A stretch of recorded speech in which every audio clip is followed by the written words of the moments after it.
Hi, I'm George Rogers. This is the last in our series of videos on character-based learning, and in it I want to share with you the most important insight of all. After a long life of observing the human condition, I have become convinced that the principles of morality and virtue are not matters of personal opinion or cultural convention, but are embedded in the very laws that govern our human existence. It seems to me self-evident that a large portion, if not the vast majority, of human suffering is brought upon us by our own choices or the choices of others in violation of these basic principles.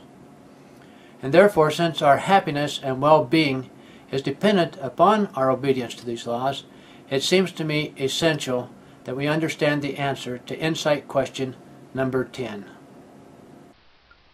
What essential virtues do children need to develop, and why? First, to answer the why, let's go back to our first video on what do we want most for our children and review a statement by Benjamin Franklin that there is no happiness but in a virtuous and self-approving conduct. And ask ourselves, what are the virtues that lead to a self-approving conduct?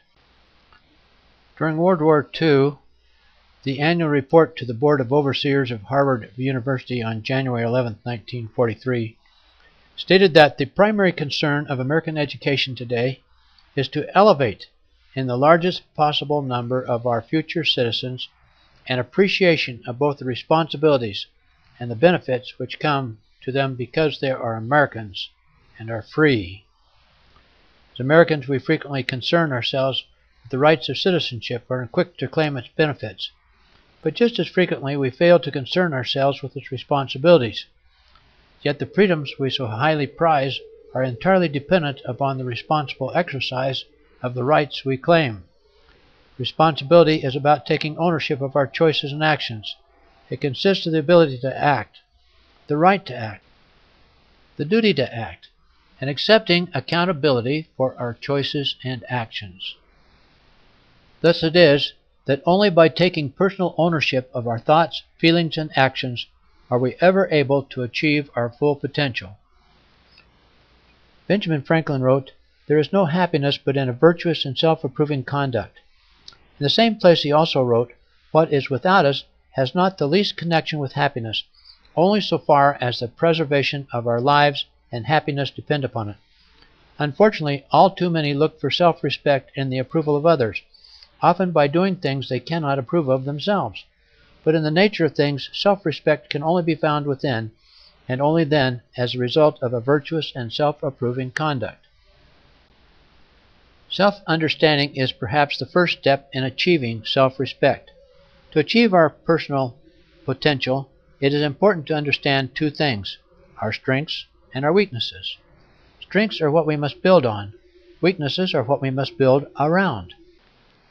A healthy degree of self-denial is also an essential element in self-respect. We all want things that would not be good for us if we got them. It is nearly impossible to do something you know is not good for you and still have self-respect. Indulging in harmful activities and substances creates feelings of weakness and guilt, while denying ourselves these things creates feelings of strength and of freedom. Another important source of self-respect is self-reliance, the ability to rely on oneself. Self-reliance requires the exercise of initiative and industriousness. It also requires a large measure of independence. Finally is the principle of selflessness. It has been said the best way to find yourself is in the service of others. This is because there's more of you to find. Few things can build self-respect better or faster than doing good to others. How important it is for young people to learn these important principles of self-respect while early in their youth. The scriptural injunction, "Therefore all things whatsoever ye would that others should do to you, do ye even so to them," is by far the best guide to mutual respect ever given. Known as the Golden Rule, it has been endorsed by philosophers of all ages.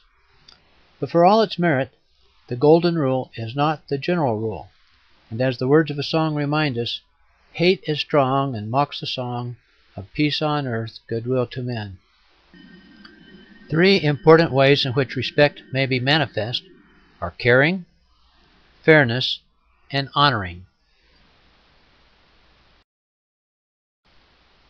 When we truly care for others, it is easy to treat them respectfully. While it is far easier to care for others when we feel they care for us, becoming a caring person is something we can choose to do independently of what anyone else does. Fairness is a commitment to play by the rules, to treat others impartially, and to be just in our relationships with others. This is another way in which we manifest respect for others. Caring is a prerequisite to fairness. Only caring people will choose to be fair in their dealings with others. Honoring the personal and property rights of others is perhaps the highest manifestation of respect. Obviously, caring and fairness are prerequisites to honoring the rights of others. Trustworthiness requires integrity. Integrity means to be whole and complete, stable, sound, reliable, unimpaired, in good working order. Anything in this condition may be considered trustworthy. What a wonderful word! Trustworthy means to be dependable and reliable, worthy of trust. It means to be safe, honest, and true, something to be counted on. The most important message we want to communicate to youth are the many benefits of being trustworthy. Trust is the basis of all human relations. It is the foundation on which freedom rests. To the extent that there is a lack of trust, there must be laws to protect us. To the extent there are laws to protect us, there is a loss of freedom. While we may not always be able to know who else we can trust, it is essential to always be able to trust ourselves and to know that we will never willingly violate the trust of others. This concludes our videos in the series on character-based learning. If this is your first video you viewed and would like to see the others, go to www.choiceskills.com and you'll find places there to sign up for the series. For those that have been with me, thanks so much. I hope you've enjoyed it, and best wishes.